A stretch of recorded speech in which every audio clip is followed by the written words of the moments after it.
Olá, tudo bem, Rogério? Que alegria ter você aqui. Bom dia, Mauro. Uma alegria Bom, minha participar do fórum, sempre atento aos temas, aí o nosso Fórum Café, aos temas da atualidade. legal. Prazer acolher teu chamado e participar aqui desse debate. Esclareço desde logo que esse. Então, não é microfone aquilo, não, é o chimarrão dele. É o meu tradicional chimarrão, é o combustível, e essa hora da manhã com mais razão, né? É isso aí. Aqui é o café, aí é o Ah, chimarrão. tá bem.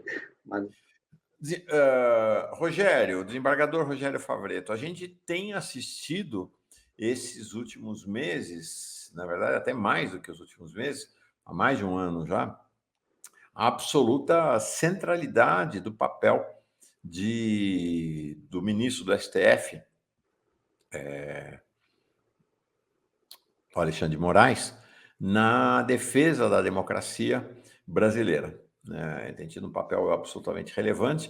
Quando se imaginava até que no período pós-eleitoral ele se recolheria a uma posição mais secundária, não, ele continua à frente, né? Ele é o verdadeiro líder hoje do STF na defesa da democracia. Eu queria ouvir sua avaliação sobre, primeiro, sobre Alexandre de Moraes, né? Esse papel dele. Tem gente que diz que ele tem protagonismo excessivo, que ele exagera, que não podia. Bom, a extrema-direita chama ele de ditador, aquelas coisas todas. O ódio da extrema-direita nos atos do último domingo voltou-se especialmente contra o STF, mais do que contra a sede da presidência, o Planalto e até o Congresso, e especificamente contra o gabinete de Alexandre de Moraes, até arrancaram a porta e a cadeira dele naquele dia. Qual o seu olhar para o ministro Alexandre de Moraes? Mauro, eu creio que antes até da personificação dele, me parece que aqui é uma atuação, obviamente, uma atuação institucional, obviamente, é isso que ele está atuando como o representante do Supremo Tribunal Federal. Ele está nesse protagonismo porque ele está como relator desse inquérito que envolve todos os atentados às instituições, à democracia, que começa lá atrás, em outras investigações, o 7 de setembro. Então, eles estão sob sua relatoria. Obviamente, também o papel importante no TSE, mas é importante verificar que essas decisões do ministro têm sido referendadas, né, pelo plenário, pelas turmas, dependendo da situação. Isso normalmente tem sido no plenário. Não vejo como atuar diferente nesse contexto, porque nós estamos diante de um desvirtuamento da liberdade de expressão, né? Na verdade, um ato de agressão, né? Atacando as instituições, o Estado Democrático de Direito, né? Não são meras ofensas, já passamos agora, esses últimos, às agressões, né, físicas, né? Não ao patrimônio, ao simbolismo. Não foi por acaso que foram os três espaços públicos das instituições que integram o poder da República, né? Dos três poderes, legislativo, judiciário e executivo. Então, são atos fortes de terrorismo, de golpe de Estado, e não tinha como ser diferente, me parece. Agora, eu compreendo a sua observação, porque já passei em parte por isso. É difícil, às vezes, num momento, né, de ser um contramajoritário a alguma ideia, né? Bem-vindo. Veja que esses movimentos que voltados ao golpe agora, que se manifestaram, vamos dizer assim, fisicamente, mas já estavam preparados há muito tempo, eles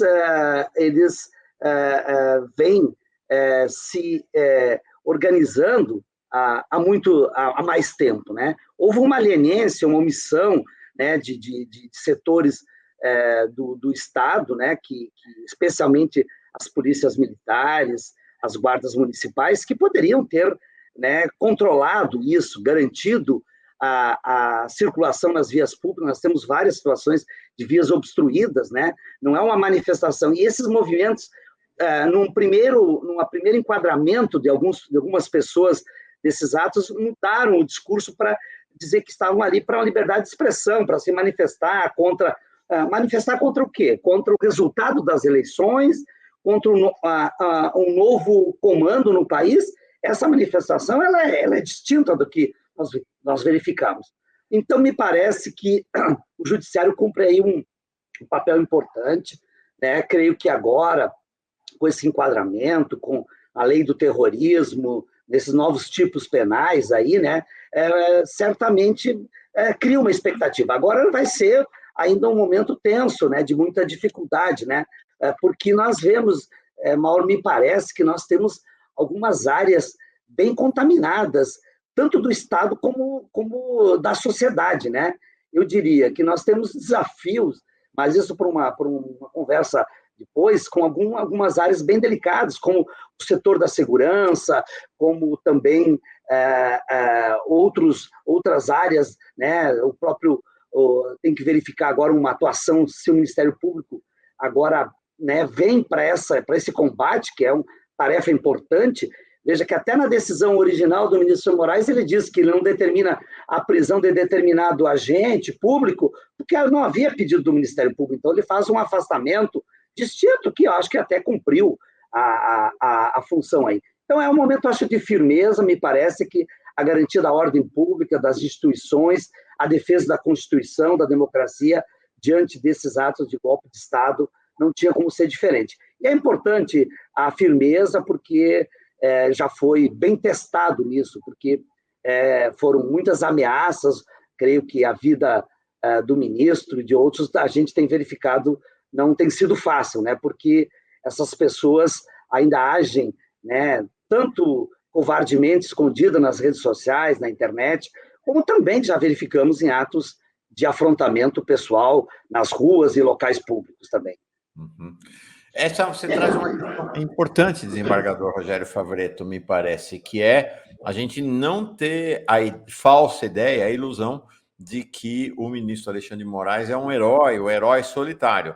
Ele age amparado por uma maioria sólida. Parece que hoje está claro, né, que você tem apenas 2 ministros que não operam nessa maioria, que são os 2 ministros nomeados, indicados por Bolsonaro, mas você tem hoje um cenário, parece que de um apoio vigoroso, tanto no caso do TSE, quanto no caso do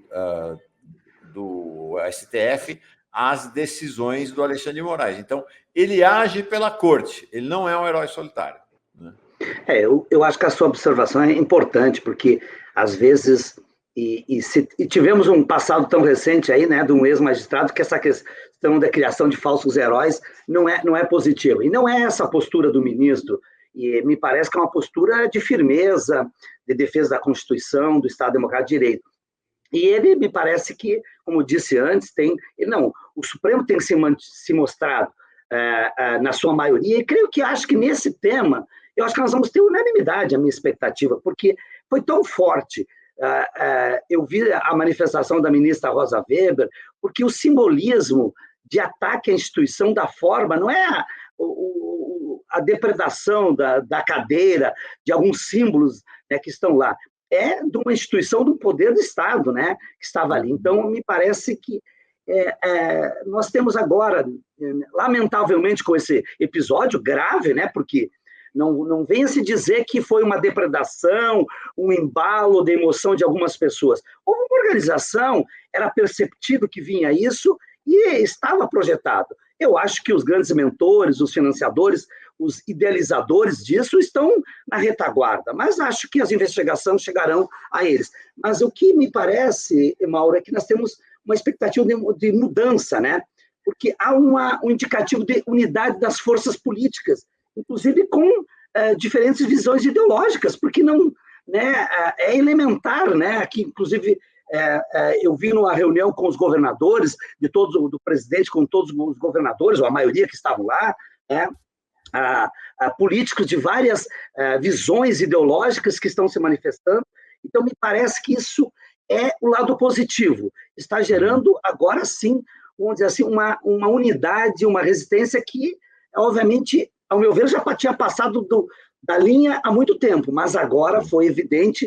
Então, acho que com essa busca da responsabilização criminal, responsabilidade civil também, porque para muitos é só quando o ditado dói no bolso, né? Isso. E com essa ordem agora também de desconstituição dessas estruturas que eram, como disse o ministro da Justiça, não me recordo bem o termo, mas eram geradores de terroristas, né? Esses acampamentos, né? Eram produções, e que é até triste ver isso, Mauro, né? Porque isso não precisava de ordem judicial para desmontar isso. A polícia, as guardas municipais, contra outros movimentos, atos sindicais, dos movimentos sociais, a repreensão é imediata. E são movimentos de legitimidade. Vou partir que esse movimento tivesse alguma legitimidade de discutir, não concordamos com essa nova visão política, não, vamos fazer um debate, isso tem processo eleitoral mais à frente, mas o problema é que haviam ali obstrução, haviam agressões, poderiam ser evitadas, mas se observou uma leniência, uma conivência desses setores, que eu acho que aí é um desafio, Mauro, também, como enfrentar, por exemplo, esses órgãos de polícia, que são órgãos de estados, que se verificou que eles têm uma contaminação ideológica e de uma personificação de um movimento, né? Isso sim, parece que é um desafio a médio e longo prazo, porque senão quem vai confiar?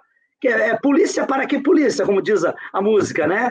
Então, como assim? A gente já vê hoje a população uma descrença quanto a isso, e me parece que aí ficou evidente, eu vi na decisão do ministro Alexandre de Moraes, ele lista, né, ou seja, a omissão, a leniência, foi do não preparo, da não inteligência, da falta de estrutura. Eu vivi em Brasília há mais de 5 anos, a gente sabe que Brasília, qualquer barulho de movimentação tem mais estrutura policial que manifestante, e era ridículo naquele dia, vendo aquela situação, né, obviamente que aí houve me parece, mais que um despreparo, houve também, eu acho que alguma intenção de deixar fluir isso. Obviamente que as investigações deverão identificar e comprovar essas questões. Sim.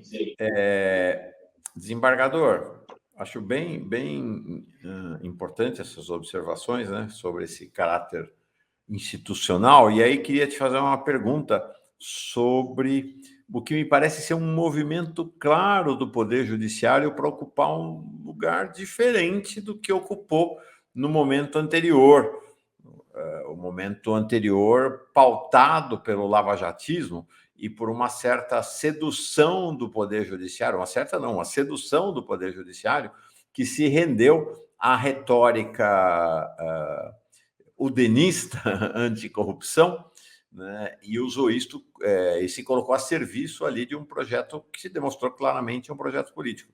Me parece que você tem um movimento, né? O Poder Judiciário se moveu do lugar que ocupava naquele momento para o lugar que ocupa hoje, né?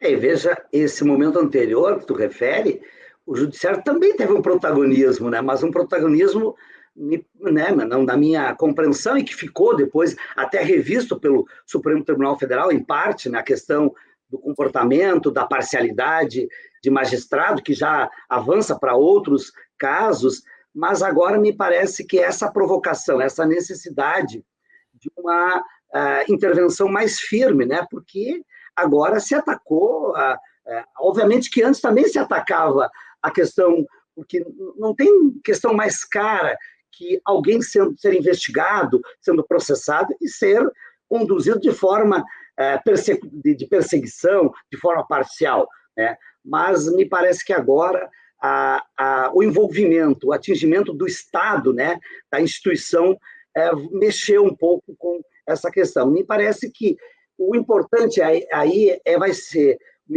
já se verificou que o ministro Alexandre de Moraes já tem uma compreensão bem formada, vai ter uma firmeza, vai conduzir, já remeteu esses inquéritos já para a competência federal, estão vinculados àquele inquérito que ele é relator, que, ao meu ver, está correto, porque é todo um desdobramento, não há como não distinguir, né? É diferente lá do guarda-chuva, do sistema processo-povo que tinha a Lava Jato, né, que puxava tudo para o seu, né, que depois se demonstrou que não era nem competente territorialmente, né, porque eram de outras esferas da federação e outras unidades do judiciário. Mas acho que agora com uma visão mais institucional do colegiado do Supremo. Me parece que isso é importante.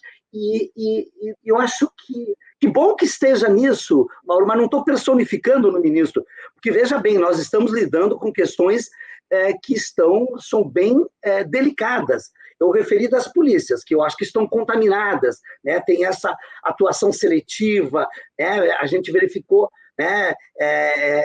Que precisam de um estudo, de um investimento em formação mais humanística, né? Pelo menos, né? E tirar essa ideologização, porque elas são estrutura do Estado. Mas nós também temos envolvido as Forças Armadas nisso, né? Ou seja, não é qualquer decisão que vai administrar. Isso é outro desafio, né, que tem que se enfrentar aqui todos os poderes. E parece que o judiciário no inquérito, o executivo vai ter que também reavaliar, o próprio legislativo, certamente algumas discussões de normas vão ter que ser feitas, porque também teve uma função desvirtuada setores das Forças Armadas. Você viu que elas não podem, elas são forças de Estado, e o erro começou lá atrás, quando se deu espaço para elas acompanharem o processo eleitoral, ao meu ver. Equivocado não é papel das Forças Armadas, né? Ou seja, foi se dando espaço e se miscuíram em temas que não tem nada a ver com o judiciário, com Forças Armadas, e agora me parece que vão precisar também enfrentamento. Então, nós enfrentamos setores que têm força dentro do Estado, que precisam de um combate, uma demonstração, que estão parte deles desvirtuados e atuando ilegalmente, né? E também os setores privados, né, Mauro? Porque os financiamentos, né, a gente sabe que tem setores importantes aí, que tinham, por exemplo, eu identificaria dois, os setores que se beneficiaram com o armamento, né, que houve nesse período recente, um armamento equivocado, né, e sem controle, né? Que, para mim, armas é para o Estado, né? É o Estado que tem que cuidar da população, não é as pessoas, né? Porque a gente sabe que isso permitiu que esses CACs, as pessoas se infiltrassem, comercializassem, ou seja, o tráfico, as milícias estão usando desse sentido. E outro setor, por exemplo, parte do setor do agronegócio que tinha, não o setor que produz, o setor que se beneficiou do armamento, do desmatamento ilegal, da exploração de garimpos, da ocupação de terras indígenas, né? Então, esse setor interessava esse status quo. E, obviamente, que eles lutaram com isso. Mas creio que as investigações vão chegar a esses setores. Então, veja, tem um desafio grande aí, né? Creio que essa investigação, porque tem setores do Estado que serão investigados, suas responsabilidades, que já ficam evidentes, e também no setor privado, né? Sim. Deixa eu te fazer uma pergunta, para que você nos oriente aqui, desembargador Rogério Favretto. O que nós, leigos, sabemos é assim. Vamos pegar o caso do Bolsonaro agora, que é o caso em tela. Ele deixou de ser presidente da República, deixa de seus casos serem investigados pelo STF, desce para a primeira instância. Mas, aparentemente, ele continua sob a jurisdição do STF. Como é que é isso? Em que momento vai para a primeira instância? O que vai para a primeira instância? O que fica no âmbito do STF? Como é que essa competência, vamos dizer assim, é definida a partir de agora? Eu creio que ou for apurado alguma participação, envolvimento nesses atos aí de golpe, de Estado, de atentado à democracia, como aconteceram agora no domingo passado, eles vão estar, eu acho, dentro desse inquérito conduzido pelo STF. Me parece que outros crimes, eventualmente, que se tem notícia, né, de outras investigações, creio que eu aí não teria que ver o tipo de enquadramento, né?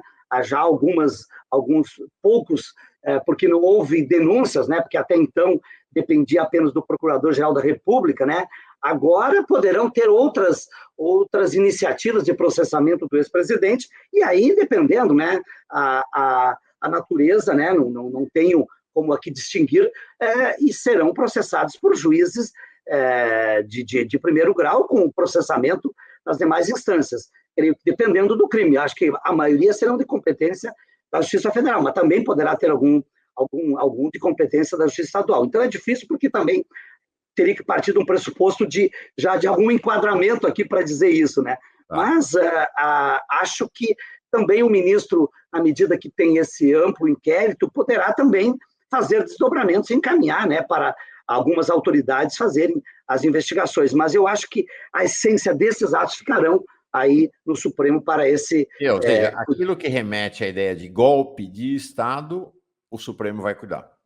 Me parece que sim, me parece porque já essa decisão agora recente do relator, do ministro Alexandre de Moraes, e ele faz um link lá a decisões anteriores, da desobstrução das vias naquele momento, ilegal, ele faz um link a uma decisão recente que ele fez contra um ato de um magistrado de Belo Horizonte, que autorizou a retomada do acampamento para um cidadão, ou dois, não me lembro, e que ele cassou essa decisão. Eu vi que na decisão ele faz essa menção, né? Então me parece que aí tem já uma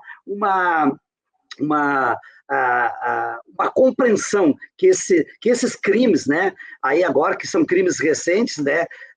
Feitos por essa lei de 2016, a lei do antiterrorismo, né? Que criou alguns tipos específicos, né? No Código Penal, eles vão ser, né? Porque além aí da associação criminosa, que já tinha a previsão, agora tem abolição violenta, o Estado Democrático de Direito e o golpe de Estado que estão previstos ali no, acho que, se não me engano, no artigo 359, L e M do Código Penal, que foram criados para essa lei 13.260, que é lá de 2016. Então, me parece que esses vão ficar. Agora, os demais, não sei. E também há uma expectativa de uma mudança agora um pouco mais ativa, quem sabe, do Procurador-Geral da República, né, que me parece que de uma grande inação nesses temas possa vir agora também, porque há necessidade aqui porque o Ministério Público ficou muito omisso, né, nesse período recente, né? Desde a pandemia, o Ministério Público teve um protagonismo em outros eventos, né, Mauro? Na pandemia, por exemplo, ficou omisso na maioria, com as pessoas morrendo. Teriam muitas ações que podiam ser propostas. Eu me preocupou muito isso. Nessa recente violação ao desmatamento criminoso, venda ilegal, a participação do Ministério Público foi muito tímida. E agora, nessas agressões à democracia, nesses golpes que estavam sendo preparados, também faltou a atuação do Ministério Público, que se espera, que eu acho que eu digo a minha expectativa, que essa junção das forças políticas, das instituições, nós possamos ter um melhor enfrentamento e uma atenção, porque é grave o que nós enfrentamos, né? A democracia, como ela é demorada, a sua Constituição, ela dependeu de sangue, de vidas, e agora nós quase que deixamos escapar novamente, e ela é difícil, tem que se aprender a conviver com a diversidade, mas não pode ser atacada dessa forma que fizeram. Eu ia lhe perguntar exatamente sobre esse lugar ocupado pelo Procurador-Geral da República, Augusto Aras. A gente viu ele, ao longo de todo o governo Bolsonaro, atuando como uma espécie de líder da defesa, né? Atuando ali, no passado chamava isso de back, né? Zagueiro, agora o grande zagueiro do governo Bolsonaro, e ele rapidamente mudou de postura, né? Se adequando aos novos tempos. Então ele sai dessa postura, como você falou, de inação e omissão, e aí ele vai na reunião. Foi inusitada aquela presença dele. Ele vai na reunião que o presidente Lula convocou com os governadores e os chefes dos demais poderes, pede para falar, faz uma fala em defesa da democracia, ato contínuo, afasta aquela que foi, ao longo do governo Bolsonaro, seu braço direito, a subprocuradora a Lindora, bolsonarista de 4 costados, amiga íntima de Flávio Bolsonaro, dos inquéritos antidemocráticos. E parece que nós temos uma nova PGR, né? Parece que é como se fosse uma outra PGR. Uma mudança notável de postura do Aras, efetivamente. Veja, Mauro, é difícil, na minha posição, fazer um exame, né, das razões que levaram. Agora, havia sim, porque o que eu posso dizer é que os próprios... houve várias manifestações dos integrantes, dos subprocuradores da República, procuradores regionais, várias manifestações cobrando uma postura mais ativa do Ministério Público Federal, que ela, obviamente, fica representada na pessoa do Procurador-Geral da República, Aras. que tem uma formação, tem uma compreensão, é um professor, um constitucionalista que tem visão disso. Mas me parece que nesse período ficou um pouco, ou bastante, retraído. As razões não posso fazer juízo sobre isso, mas me pareceu, eu concordo contigo, que houve uma mudança, a participação dele, a fala foi um pouco justificada em cima de que havia uma atuação, citou um caso pontual, bem recente, da prisão de alguém. Me pareceu que foi buscando já um degrau para essa mudança. Tomara, porque esse é o papel do Ministério Público. Como que o Ministério Público não vai estar presente na defesa do Estado Democrático de Direito, da defesa das instituições, do Congresso, do Poder Executivo, do Poder Judiciário? Porque não foi por acaso, Mauro, como dizíamos anteriormente, já vi vários debates aqui produzidos também por ti, aqui com participações de analistas com, obviamente, grande capacidade, que não é o simbolismo apenas de atacar fisicamente, não foi por acaso que em ato ordenado e quase concomitante, ou na sequência, os 3 espaços da República, porque justamente ali era um golpe de Estado, Era um golpe que não se sabe como se imaginaria. Me parece que se ficasse por lá, os idealizadores chegariam depois. Me parece que eles estavam esperando, vou dizer assim, faça o serviço sujo, Entrem, quebrem, desestabeleçam a estrutura e depois nós chegamos. Então, porque também nós temos aí, Mauro, me parece que esse é um outro grande nó. Eu não sei como é que vai ser tratado, porque isso é delicado. O Congresso tem uma unidade política, mas se sabe que vários parlamentares são idealizadores disso e eram fomentadores disso. E eu acho que há que buscar não só a responsabilização criminal, mas o Congresso, se quiser ter uma postura, poderá fazer a avaliação, ter a ideia da CPI também, mas também nos seus órgãos de correição, da postura, e poderá discutir, inclusive, a cassação de mandatos. Porque eu acho que somente com isso, quem sabe, possa estancar mesmo, porque é diferente, esses agentes, eles têm uma imunidade grande, Mas é evidente que tem alguns aí Mas agora houve uma denúncia já do Ministério Público de 3, parece, parlamentares. Isso foi surpreendente. A PGR já ontem pediu abertura de inquérito contra 3 parlamentares por incitação aos atos de terrorismo. E o grupo dos advogados prerrogativas fez uma representação que envolve, além desses 3, me parece que mais 4, mas sem nominar. Mas me parece que esse é outro nó, é outro desafio, Mauro, que o Congresso vai ter que cortar na carne também, Todo mundo, como eu disse, é na polícia, nas Forças Armadas, é nos financiadores, senão não sei se nós vamos restabelecer de forma rápida esse grave abalo à democracia brasileira. Uma figura também notável nessa nova etapa vem sendo a presidenta do STF, Rosa Weber. O presidente do STF é sempre o presidente do Conselho Nacional de Justiça. E parece que a gente também tem um movimento no sentido de um protagonismo mais relevante do Conselho Nacional de Justiça nesses novos tempos, Nesses tempos de democracia, o Conselho Nacional de Justiça já está sendo mais ativo na defesa do Estado de Direito e de um poder judiciário alinhado com o Estado de Direito, Não lhe parece, não?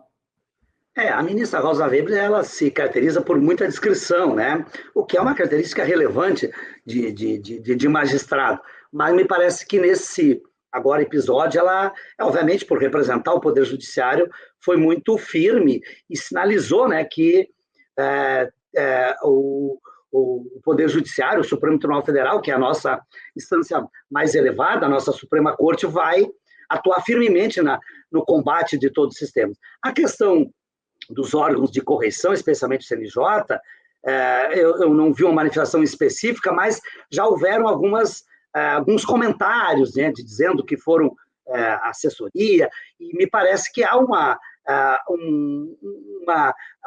intenção de uma vigilância melhor desse tema. Eu só aponto um cuidado, porque, às vezes, tem que o limite dessa dessa correição, de magistrados e do Ministério Público. O Ministério Público, o CNJ até tem feito em parte disso, mas me parece que tem tido um papel um pouco, para não dizer, a ser suave, né, corporativo nesse tema, né? Mas temos que cuidar apenas de uma questão. Me parece, Mauro, me preocupa, não só porque passei por isso, é que não confundir ato judicial, né, com que esse é atacado pelos recursos. Agora, se eu tenho uma decisão que ela é motivada e tem um comportamento, como, por exemplo, tem magistrados, tem membros do Ministério Público que estão nas redes sociais, que estavam instigando, né? Teve um procurador aí do estado do Mato Grosso, se não me engano, que estava... Me parece que aí é evidente, né? Por exemplo, agora o corregedor do CNJ afastou esse magistrado. Eu não li a decisão, então não vou fazer comentário, mas me parece que na decisão, eu só li notícias, ele vinculou não só a decisão judicial, mas sim o comportamento dele. Então, me parece, porque se você descamba por enquadrar, vamos dizer assim, do ponto de vista de correição, as decisões, você tem um risco muito grande, né? Porque aí me preocupa mais os magistrados contramajoritários, porque é esses que vão pagar o preço, né?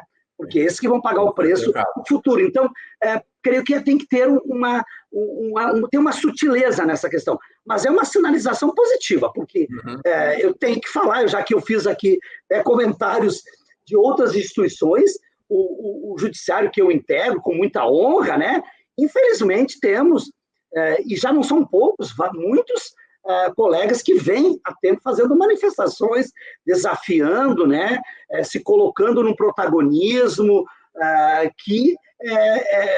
veja bem, eu tenho que aqui ter cuidado em fazer comentários, né, Mauro, porque estou tratando de forma em tese das questões, não estou analisando o processo, mas é muito comum a gente ver colegas fazendo manifestações até pró esses atos. Bom, vamos dizer que uma pessoa não sabe que era um ato de golpe de Estado, não é só uma manifestação, é liberdade de expressão. Não dá para ter ingenuidade. Nós podemos até debitar um pouquinho, né, Mauro? Alguns, como se diz, alguns bagrinhos que foram presos aí, que eram uma massa de manipulação utilizada. Agora, pessoas com preparação, com função de agente de Estado, não. Então, me parece que também o Judiciário vai precisar, e o Ministério Público muito mais, porque o Ministério Público, claro, ele tem lado, ele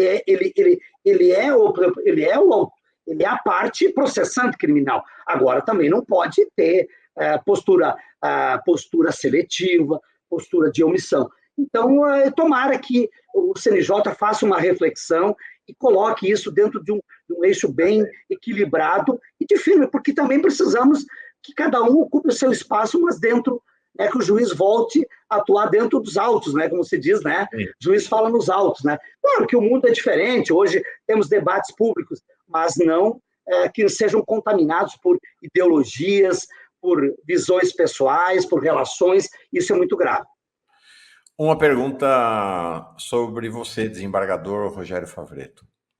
Lá, naquele momento em que você atuou na estrita defesa do Estado de Direito e das normas da Justiça, quando determinou a soltura de Luiz Inácio Lula da Silva, no famoso 8 de julho de 2018, a partir daquele momento iniciou-se todo um processo de perseguição contra você. A gente comentamos aqui da outra vez o quanto você sofreu por conta de ter sido um fiel defensor da justiça no país.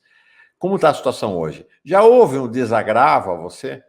Porque depois, tudo que veio depois confirmou a correção da sua decisão. Tudo que veio depois só fez confirmar. Houve um desagravo à sua figura?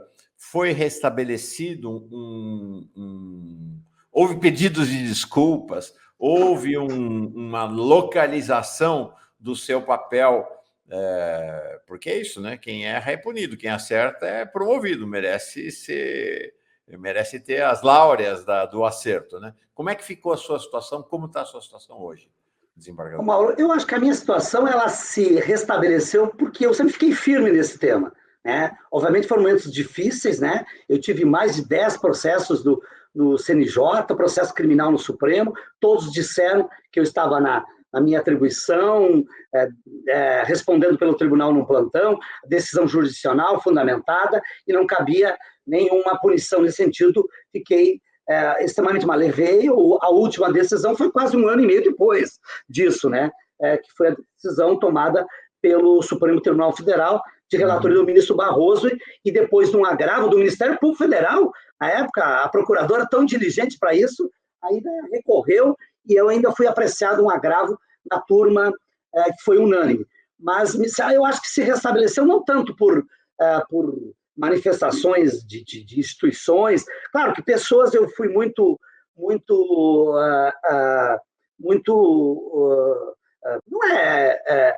tive muito reconhecimento, né, de alguns debates, de pessoas que me participaram, mas as entidades da justiça não tiveram, na época, alguns se manifestaram. Aqui no Rio Grande do Sul, a Associação de Juízes do Rio Grande do Sul foi a única, na época, que se manifestou, né?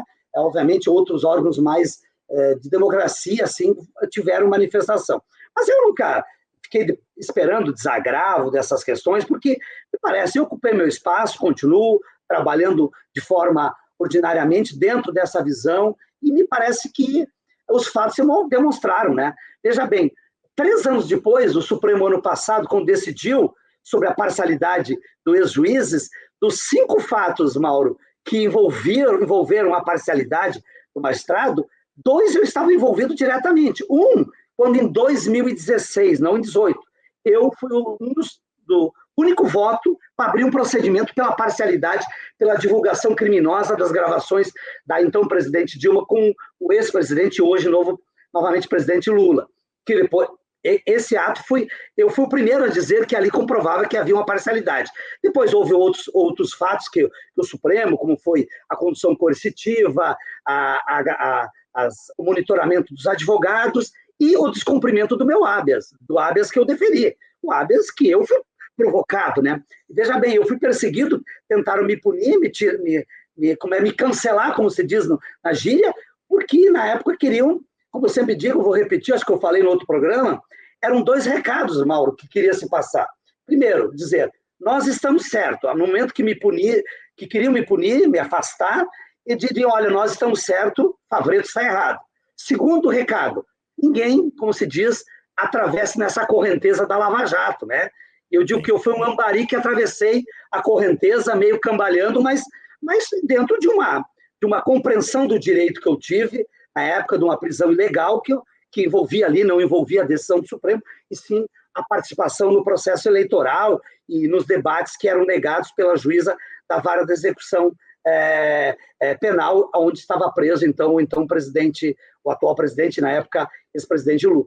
Então, me parece que a história mostrou isso. Eu fico mais confortado, né? Sigo o meu caminho da mesma forma, trabalhando. Obviamente que esse é um fato que traz muita lembrança, né? Difícil, né? De cuidados que eu tive, de perseguição, de cuidados de segurança, de ameaças graves, mas a história, né? Como diz... para aqueles que tinham a visão de terra plana, né? O mundo não dá volta, dá cambalhotas, né? Então, que bom, né? Mas agora estamos vendo que, novamente, precisa-se de firmeza do judiciário ocupar esse espaço, não um espaço de holofotes pessoais, que não é isso. Veja bem, o ministro Alexandre Maia não precisa disso, pelo contrário, é um jurista e vem sofrendo, mas ataques e, obviamente, imagina a vida dele como seja hoje, né? Não deve ter, né? A gente vê quando ele anda até fora do país. Mas eu acho que aí nós vamos ter que enfrentar, porque quando agora, só para fazer um comentário, desculpa eu enganchar uma questão, me veio, porque tudo sobre o discurso da liberdade de expressão, né, Mauro? Tudo cabe, né? Então, qualquer agressão. Me parece que nós precisamos ter, de uma vez por todas, né, uma punição e um restabelecimento para que a sociedade... Se eu quero criticar qualquer cidadão quer criticar um parlamentar, ele vai no Congresso, ele vai nos debates públicos e faz a crítica. Ele quer criticar um prefeito, um governador, um presidente, ele tem um espaço para isso. Ele quer criticar um juiz, um magistrado que decidiu, o espaço é no processo, é nos recursos. Agora, na sua vida privada, na sua vida social, no seu deslocamento, num restaurante, num avião, num lazer, numa viagem de férias, isso não cabe mais. Tem que respeitar. Eu posso discordar daquela autoridade, mas naquele momento ele está com a família, ele está com amigos, ele está sozinho, não importa. Esse é um desafio que nós passamos a linha há muito tempo. Se não tiver um restabelecimento disso, nós não vamos conseguir, né, viver em harmonia dentro de uma democracia, e cada um, quando está fora da sua atividade funcional, ele tem direito a não ser importunado, né? Vimos agora o advogado Zanin importunado dentro do banheiro de um aeroporto. Então, é triste isso. Creio que, se não foi agredido, foi por pouco, né? Porque ele... Veja, você tem que ficar num recolhimento, né, daquilo que é muito triste, né? Isso aqui é liberdade de expressão ou é crime? O cara se É crime, né, obviamente, né? Olha que vagabundo aqui, ó. O que está ofendendo olha aqui, ó, para a câmera aqui, ó, dá um...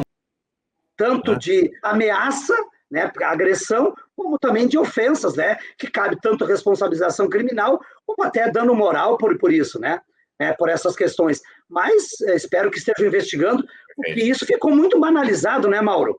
Sim. Muito banalizado. É triste ver isso, é triste, né?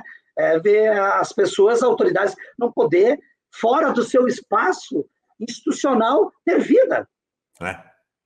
As ameaças acabaram para você? Você está com uma vida mais normalizada, vamos dizer assim? Não, sim, com a vida bem normalizada. Claro que a gente tem que sempre se cuidar, né? Porque esses comportamentos como esse episódio agora aí é muito comum. E agora, eu sempre me cuido, mas também procuro desenvolver dentro do... Claro que a gente tem que, às vezes, escolher um pouco, né, os ambientes, né? Porque, né, se tu vai para um lugar de lazer, para jantar, para se divertir com os amigos, eu, às vezes, não vou nesse ambiente, né? Porque se é um ambiente que eu vejo que tem uma contaminação, vai me trazer, ou não uma alegria, vai me trazer uma tristeza ou um dissabor, né? Porque se você revidar, como creio que o advogado Zanin não fez naquele momento, revidar verbalmente, digamos assim, ou se defender, é pior, né? Tu veja bem, tu tem uma dupla agressão. Você tem que, né, como se diz, engolir aquilo e sair do cenário. Mas a vida segue, estamos aí sempre, tem muito trabalho, tem muitas coisas que estão sempre, temos que sempre discutir no judiciário, e eu tento fazer meu trabalho, sempre buscar, dentro da minha compreensão de afirmação dos direitos humanos e sociais, a questão da aplicação da lei e da Constituição, e dentro sempre de uma defesa da democracia. Sim.